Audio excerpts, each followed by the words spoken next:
Selamat siang, kembali lagi bersama saya Yolenta Abuktaek. Saya mahasiswa Universitas Nusa Cendana Kupang, jurusan Sosiologi, NIM 18030301113, kelas C, semester 6, mata kuliah Pendidikan Anti Korupsi. Model dan cara lain melakukan korupsi.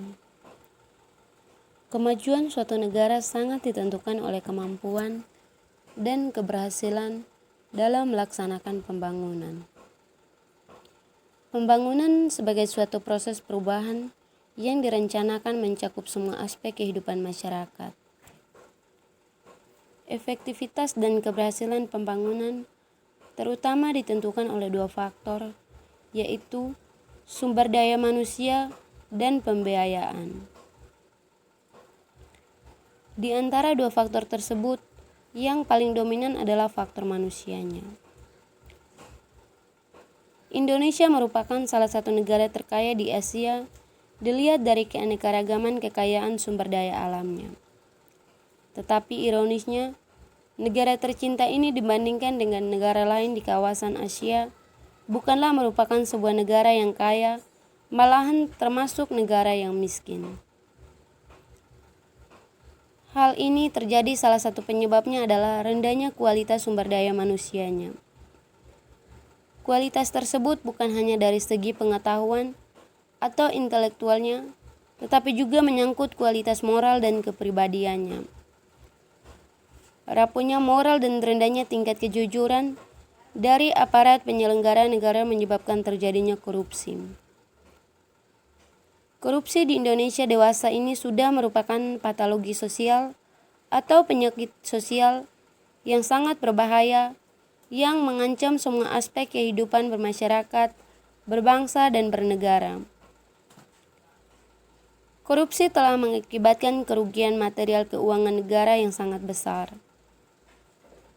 Namun yang lebih memprihatinkan lagi adalah terjadinya perampasan dan pengurasan keuangan negara yang dilakukan secara kolektif oleh kalangan anggota legislatif dengan dalih studi banding, THR, uang pesangon, dan lain sebagainya di luar batas kewajaran.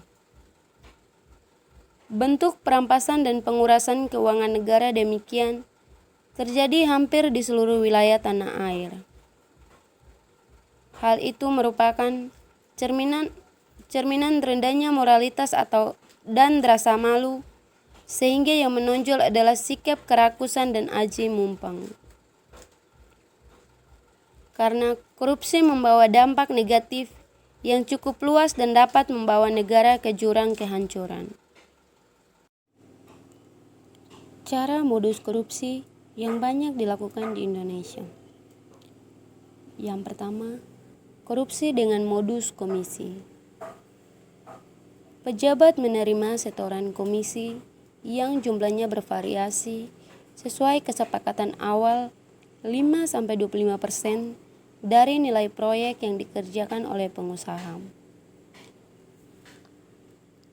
Yang kedua, korupsi dengan modus uang muka.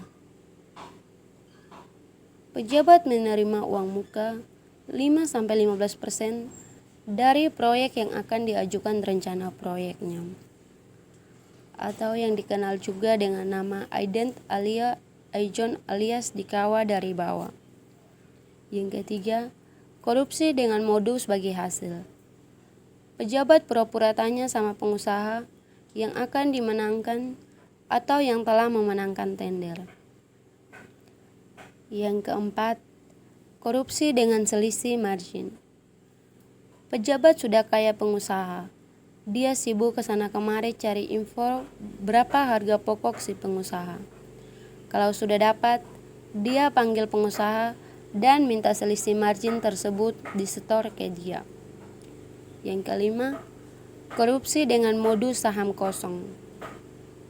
Pejabat ini dapat saham 5-60% di perusahaan yang akan memenangkan dalam tender, atau tentu saja nggak pakai nama dia sendiri. Kalau dia bodoh, dia pakai nama anak, istri, sopir, menantu. Kalau agak pintar, dia pakai nama gundiknya.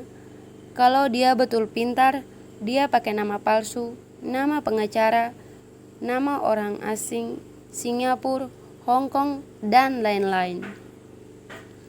Yang keenam, korupsi dengan modus proyek fiktif atau transaksi fiktif. Pejabat ini pejabat nekat. Dia yakin bisa kelabui semua instansi pengawal dan hukum. Proyek yang dikerjakan tidak ada sama sekali. Jika ada BPKP atau BPK yang mau periksa, ya tinggal diberikan saja dokumen-dokumennya dengan foto-foto dari proyek sebelumnya atau proyek yang lain plus uang suap kepada memeriksa supaya pemeriksa mangut-mangut percaya. Yang ketujuh, korupsi dengan modus jual SK, perizinan, konsensi, dan sejenisnya. Pejabat ini tahu tanda tangan dia bernilai emas. Mumpung masih berkuasa, dia jual semua. Nilainya tergantung dari ratusan juta sampai puluhan atau ratusan miliar. Yang mahal konsensi-konsensi pertambangan, perkebunan, dan kehutanan. Tarifnya mulai ratusan juta sampai belasan miliar rupiah.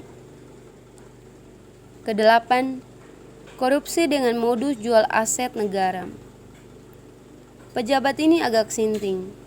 Dia kirain tanah, bangunan, kendaraan, dan semua aset negara ini adalah aset dia juga.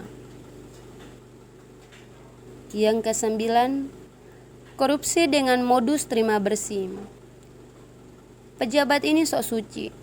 Dia katanya nggak mau ikut campur semua urusan proyek atau bisnisnya.